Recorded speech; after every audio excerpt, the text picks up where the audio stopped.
आपके जवाब में वो 220 रुपए हम वापस लेके आए हैं, उन्हीं की जेब से वापस लिए हैं जिस जेब में वो पैसे गए थे। आप सभी का धन्यवाद है कि आप बहुत दूर दूर से चलकर यहाँ आए और लंबे समय तक अनुशासित तरीके से सभी संगठनों के साथी अपनी ड्यूटी पर बैठे रहे, पंडाल में बैठे रहे और पूरा अनुशासन का परिचय दिया। साथियों, दिक्कतें बहुत सी हैं। अभी मेरे से पहले बोलते हुए साथी कह रहे थे कि एक टोल की बात नहीं है, बहुत से टोलों की बात है। दरअसल अपना संयुक्त किसान मोर्चा यह मानता है कि ये टोल बिल्कुल लूट के अड्डे हैं। इनको उठवाने के लिए ये तो अपने छोटे आंदोलन है, तत्कालिक आंदोलन है या बड़े आंदोलन का हिस्सा हैं, लेकिन इनको उठवाने के लिए बड़ी नीतिगत मामले जो हैं उनसे टकराना पड़ेगा। अपनी एकता को, अपनी इस किसान लहर को और मजबूत करना पड़ेगा ताकि ये तमाम तरह की जो लूट है, नंगी चिट्टी लूट है, उसको हम खत्म कर सकें।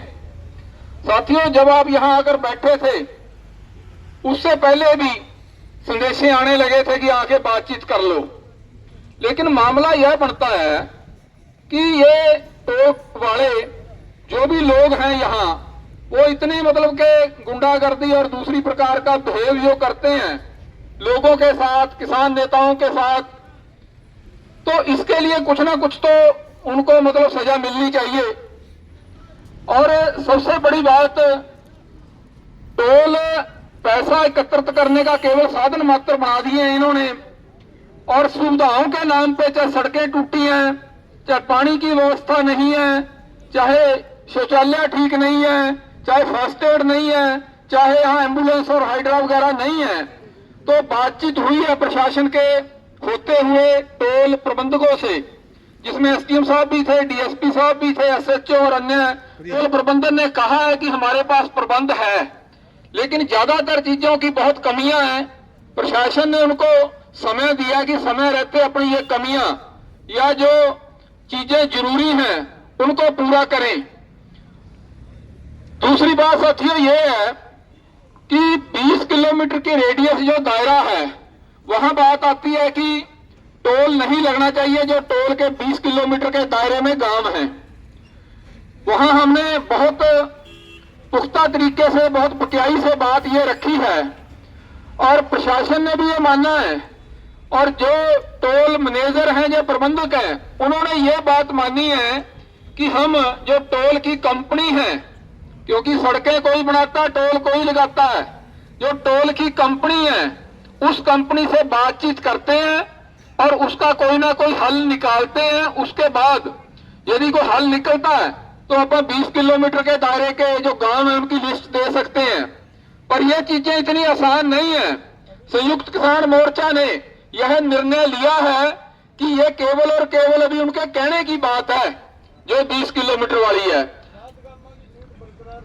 और जो 7 गांव है जिनको पहले ही छूट मिली हुई है वो छूट बिल्कुल बरकरार रहेगी। उनकी छूट में किसी तरह की कोई कटौती नहीं की जाएगी। और दूसरे गांवों के बारे में जो उच्च अधिकारी हैं इनकी टोल कंपनी के, उनसे मैनेजर और अन्य लोग जो बात करेंगे और जो भी उसका फैसला होगा वो अपने पास आ जाएगा।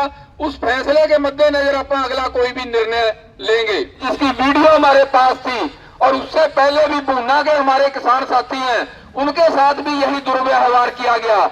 उन लोगों को बुलाया, हालांकि अपन मानते हैं कि वो लड़के जो अपने ही समाज से हैं, किसानों के, मजदूरों के बच्चे हैं, हमने कोई उनको सजा नहीं दिलवानी थी, हमने केवल उनको महसूस करवाना था। प्रशासन ने पूरा उनको महसूस करवाया है और आगे से वचन दिया है टोल मैनेजर ने कि कहीं भी किसी किसान के साथ, किसी आम नागरिक के साथ कहीं भी कोई भी बदतमीजी या बुरा व्यवहार नहीं होगा। और जो किसान संगठनों ने, संयुक्त किसान मोर्चा ने एक निर्णय लिया था कि जो कटी हुई पर्ची है वो हम वापस लेंगे, ये हमारे स्वाभिमान का एक चिन्ह है, हम उस पर्ची को अवश्य वापस लेंगे, उसके पैसे जरूर वापस लेंगे। तो आपके जवाब में वो 220 रुपए हम वापस लेके आए हैं, उन्हीं की जेब से वापस लिए हैं जिस जेब में वो पैसे गए थे। आपकी एकता हर वो काम कर सकती है, आपका जो एकता के साथ आगे चलना, बढ़ना हर उस मुश्किल को हल कर सकता है जिसको हम समझते हैं अभी बहुत बड़ी बात है। इसी एकता को बढ़ाते हुए आगे आने वाले आंदोलनों को मजबूत करते हुए हम किसान आंदोलन को उन शिखरों पे लेके जाएंगे जहां इस तरीके की लूट के अड्डे बंद हो, बेरोजगारी बंद हो और खुदकुशियां बंद हो, कर्जे ना हो, एमएसपी हो, खरीद की सरकारी गारंटी हो, हमारे नौजवानों को नौकरियों के लिए सड़कों पर ना रुलना पड़े, जो शिक्षा है वो महंगी ना हो, सेहत सुविधाएं हो, इन तमाम चीजों के लिए एकता से लड़ना पड़ेगा। आप सभी लोग दूर से नजदीक से यहाँ आए और खास करके नजदीक वाले साथी जिन्होंने चाय पानी और दूसरी सेवा की है, उनका धन्यवाद, आप सभी का धन्यवाद।